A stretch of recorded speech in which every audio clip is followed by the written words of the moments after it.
आइए हम लोग इसको जानने का प्रयास करें कि पूरे पृथ्वी पर प्रयाग के इस क्षेत्र में इतने लोग क्यों आते हैं। ऐसा कोई दुनिया की जगह नहीं जहाँ पर इतना अधिक लोग लंबे समय तक इकट्ठा हों।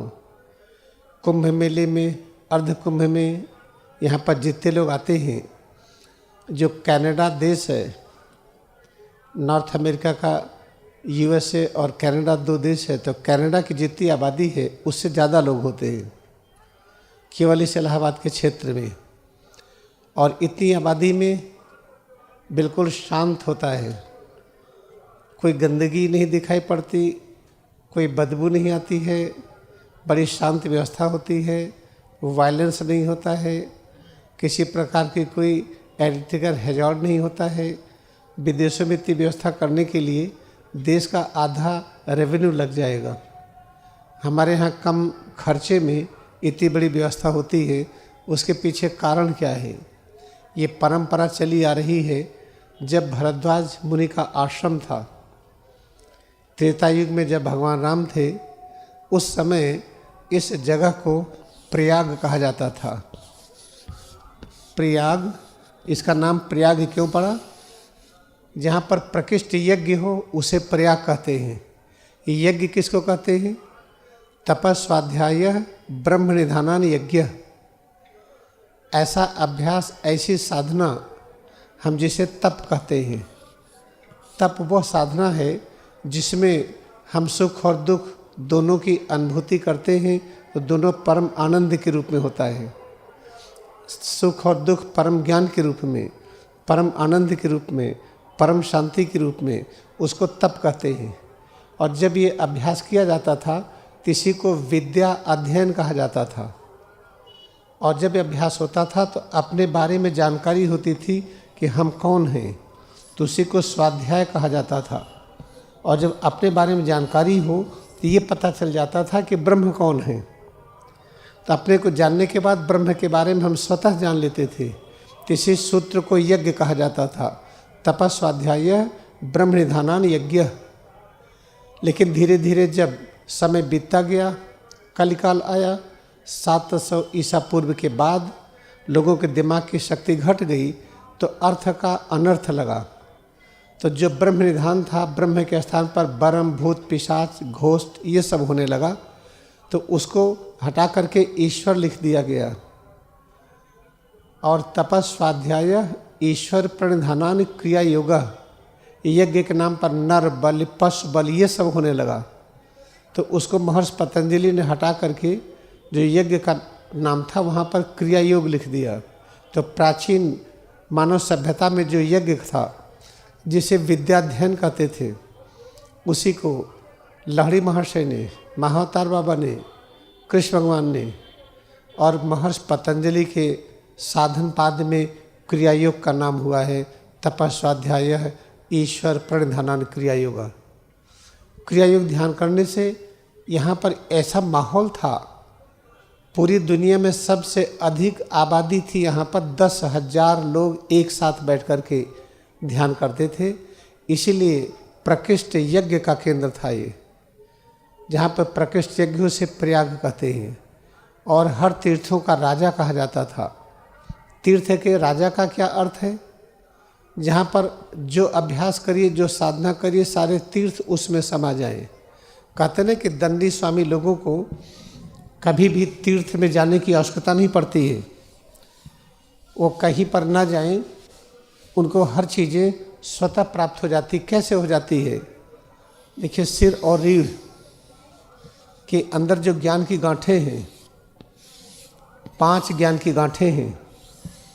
तो यज्ञ में, और जिसे क्रिया योग कहते हैं, इन 5 ज्ञान की गांठों की पूजा होती है। और एक ज्ञान की गांठ यहाँ से यहाँ तक होती है, ये सहस्रार। तो जब इसकी पूजा होती है तो आदमी के सारे तीर्थ अंदर में दिखाई पड़ते हैं। 7 स्वर्ग 7 पाताल सब अंदर में दिखाई पड़ते हैं। और इसका अभ्यास यहीं होता था, इलाहाबाद में। इसलिए इस जगह का नाम प्रयाग क्षेत्र पड़ा। और जब ये अभ्यास होता है तो अपने अंदर ही 3 प्रकार की शक्तियाँ दिखाई पड़ती हैं। एक शक्ति है जो रीढ़ में नीचे से ऊपर की तरफ चलती है। अगर ये मान लीजिए सिर है और ये है मेडुला का क्षेत्र जिसे नाभि केंद्र कहते हैं, और यह रीढ़ का क्षेत्र, जब शक्ति नीचे से ऊपर की तरफ चलती है तो इसे कहते हैं गंगा की धारा। और जब ये शक्ति ऊपर से नीचे की तरफ आती है तो इसे कहते हैं यमुना की धारा। और जो गंगा यमुना हर जगह पर जो मिलता है, इसलिए इसको प्रयाग कहते हैं। देखिए भारत में 7 प्रयाग हैं, कर्ण प्रयाग, देव प्रयाग, ये प्रयागराज। तो हर जगह पर ये गंगा और यमुना का मिलन होता है। और जब गंगा यमुना का मिलन इस जगह पर होता है तो यहाँ पर एक तीसरी शक्ति प्रकट हो जाती है जिसको सरस्वती कहते हैं। ये अंतर साधना की बात है। यहाँ के लोग सबसे अधिक साधना ये करते थे, इसलिए इलाहाबाद को प्रयागराज कहा गया। और जो क्रियायोग का अभ्यास आप कर रहे हैं उसी का विस्तार है। पहले देखिए शुरू में कुछ लोग आते थे, अब संख्या बढ़ती जा रही है। कुछ वर्षों के बाद आप पाएंगे कि पूरे क्षेत्र में 2/3 लोग क्रियायोग ध्यान ही करेंगे। जब ऐसा ध्यान करेंगे तो इलाहाबाद क्षेत्र से वायलेंस ख़त्म हो जाएगा, बीमारियां ख़त्म हो जाएंगी, झगड़े ख़त्म हो जाएंगे, चिंता ख़त्म हो जाएगी। और ये क्षेत्र पूरे हर प्रदेशों को जोड़ने में सक्षम होगा। फिर पूरे भारतवर्ष में राम राज्य की स्थापना होगी। राम राज्य क्या है? राम कहते विष्णु की शक्ति। विष्णु की शक्ति का काम क्या है? हर चीज़ की रक्षा हो। तो पहले वो शक्ति अपने अंदर जगे, हमारे हड्डी की रक्षा हो, हमारे मांसपेशियों की रक्षा हो, आँख नाक कान की रक्षा हो, अंदर में जितने अंग हैं उनकी रक्षा हो। जब हम ये जान लेते हैं, समझ लेते हैं, तभी हम बाहर राम राज्य की स्थापना कर सकते हैं। तो प्राचीन काल का यज्ञ यही वर्तमान का क्रिया योग ध्यान है, जो सुनिश्चित क्रिया है कि अंतःकरण में राम राज्य की स्थापना के बाद हम कैसे बाह्य क्षेत्र में करें। इसीलिए इसका बड़ा ही महत्व है। ऐसा कोई क्षेत्र पूरी दुनिया में नहीं है जहाँ ये जगह खाली रखी गई हो, इसलिए इसका महत्व बहुत अधिक है। इसी में अनेक संत आते हैं जिनको लोग पहचान नहीं पाते हैं। जैसे महाअवतार बाबा यहीं पर कुंभ मेला में आए थे, एक बार नहीं कई बार, हमेशा आते हैं, लेकिन जब वो चाहेंगे तभी पहचान पाएंगे।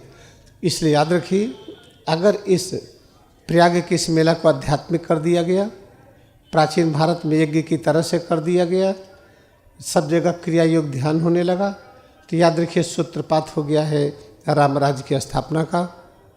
और इतनी बड़ी सेवा होगी कि अपने घर से, परिवार से तो गरीबी दूर हो ही जाएगी, पूरे राष्ट्र संपन्न हो जाएगा, वैभवशाली होगा। ये है थोड़ा सा महात्मा इस क्षेत्र का, जिसे प्रयागराज कहते हैं। लेकिन जो अंदर में है, अंदर नहीं दिखता है, तो हम बाहर एक खेल करते हैं, तो बाहर भी गंगा यमुना सरस्वती दिखाई जाती है। लेकिन अगर अंदर में दिखे तो बाहर का महत्व बढ़ जाता है। जैसे अंदर में पानी अगर है तो बाहर से पानी पीजिए तो पचेगा, अगर अंदर में पानी की कमी है तो उल्टी होगी। तो आज जो यहाँ पर ब्लड प्रेशर जिनका ज़्यादा है, डायबिटीज़ है, गठिया है, जब वो स्नान करते हैं तो उनकी तकलीफ़ क्यों बढ़ जाती है? क्योंकि वो अंतर जगत में माँ गंगा का दर्शन नहीं कर पाते हैं। जब हम क्रिया योग ध्यान करते हैं तो अंदर के संगम में नहाते हैं, अंदर के त्रिवेणी में नहाते हैं, अंदर के गंगा में नहाते हैं। फिर जब हम बाहर के गंगा में नहाएंगे तो उसका लाभ बहुत अधिक बढ़ जाता है। इसलिए प्रयाग क्षेत्र का बहुत ही महत्व है। यहाँ पर जब आप आएंगे, नदी के किनारे ऐसे ऐसे आश्रम बने हैं जो बहुत पुराने हैं। पूरे विश्व में कुछ ऐसा जगह है जहाँ पर वैसी नहीं मिलेगी, जहाँ पर महाअवतार बाबा आए थे। जो शरीर के ऊपर पूरा आश्रम बना है, खट चक्र पर बना है, इसलिए इसका महत्व बहुत अधिक है। हम सब लोग प्रार्थना करें कि भारतवर्ष में क्रिया योग ध्यान इतना फैले कि जाति संघर्ष खत्म हो जाए, सांप्रदायिकता खत्म हो जाए। इसी में देखिए हमारे यहाँ मुस्लिम स्वामी हैं, क्रिश्चियन हैं, हिंदू हैं, सवर्ण भी हैं, बैकवर्ड भी हैं, शेड्यूल कास्ट के भी हैं। इस हमारे आश्रम में सब लोग हैं। तो अगर इस आश्रम में सब लोग हैं तो देश में झगड़ा ही खत्म हो जाएगा।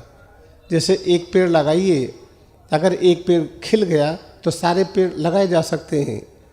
इसलिए हम बहुत ही प्रार्थना करते हैं भगवान से, इस समय से, इस युग से कि भारत की महिमा बढ़े, राम राज्य की स्थापना हो।